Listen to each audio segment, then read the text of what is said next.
Dr. Peter Stoner dedicou a sua vida ao ensino. Ele foi presidente e professor dos departamentos de matemática, astronomia, ciências em algumas universidades.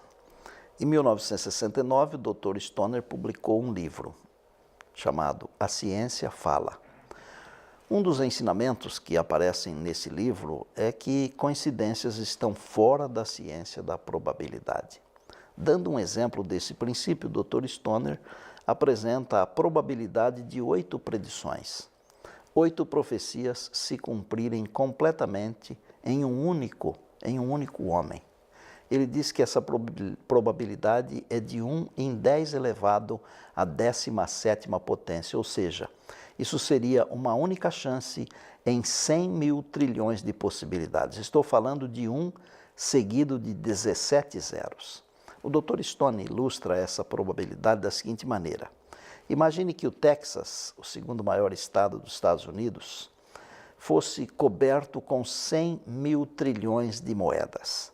Essa quantidade de moedas cobriria todo o estado em uma altura de cerca de 70 centímetros. Agora, marque uma única moeda, cubra os olhos de um homem e diga que se ele encontrar a moeda marcada, ele pode ficar com todas as moedas. Porém, ele só tem uma única chance de encontrar a moeda. Essa é a mesma chance de um único homem cumprir 8 predições ou profecias. Ou seja, a coincidência está fora da ciência da probabilidade. Agora, e se forem 48 predições? A probabilidade será de 1 em 10 elevado à 157ª potência, ou seja, 1 seguido de 157 zeros.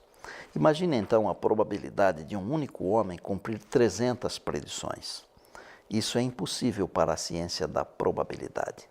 Para alguém conseguir cumprir plenamente 300 predições, não pode ser uma mera coincidência.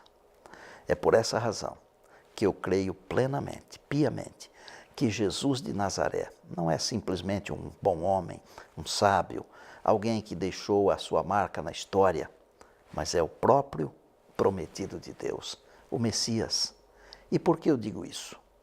Bem, o Antigo Testamento contém, pelo menos, 300 predições, 300 profecias sobre o Messias que viria.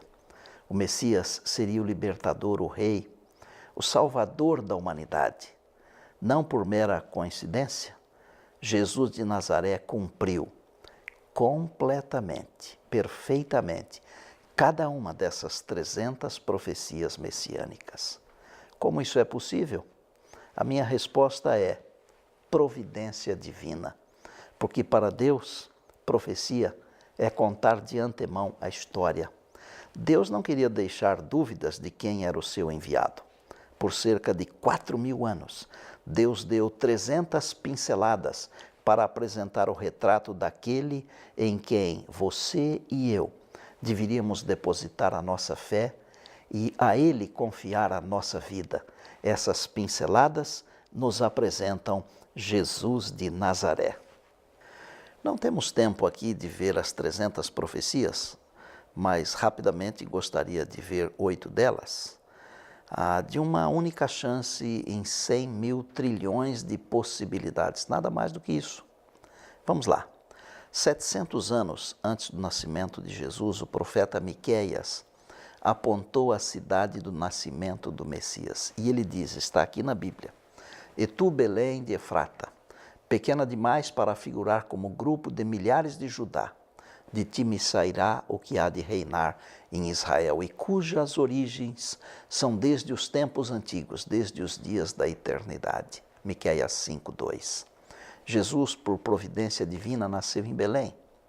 Se ele não tivesse nascido em Belém, eu não o seguiria, pois ele não seria o Messias, pois conforme a profecia, o Messias deveria nascer na cidade de Belém. A segunda profecia messiânica que eu desejo apresentar fala sobre a linhagem do Messias. Ele viria da tribo de Judá. Essa é uma das mais antigas profecias messiânicas. Está no Gênesis, capítulo 49, verso 10. O cetro não se apartará de Judá, nem o bastão do comando de seus descendentes, até que venha aquele a quem ele pertence, e a ele as nações obedecerão. Gênesis 49, 10. Se Jesus não fosse israelita da tribo de Judá, ele não poderia ser o Messias. Porém, Jesus cumpriu também esta profecia. Por volta de 700 anos antes do nascimento de Jesus, o profeta Isaías apontou para a obra, o ministério do Messias. Essa é a terceira profecia messiânica que escolhi. Isaías 61, 1 e 2. O Espírito do soberano, o Senhor, está sobre mim, porque o Senhor me ungiu para levar boas novas aos pobres.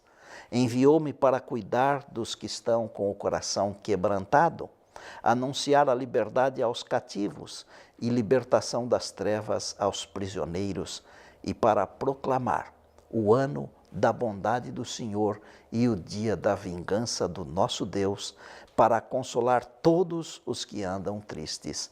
Isaías 61, 1 e 2. Jesus não realizou uma obra política ou militar. Ele cumpriu a obra descrita por Isaías. Por isso ele é o Messias. A quarta profecia messiânica encontra-se no Salmo 55, versos 12 a 14.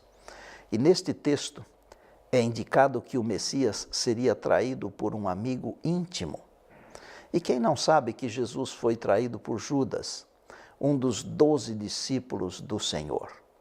Em Zacarias 11, versos 12 e 13, vemos a quinta profecia messiânica, onde prediz que o Messias seria vendido por 30 moedas de prata e o dinheiro usado na compra do campo do oleiro.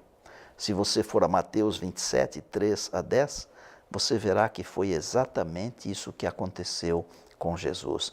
Mais uma profecia cumprida. Vamos à sexta. A sexta profecia messiânica encontra-se em Isaías 53.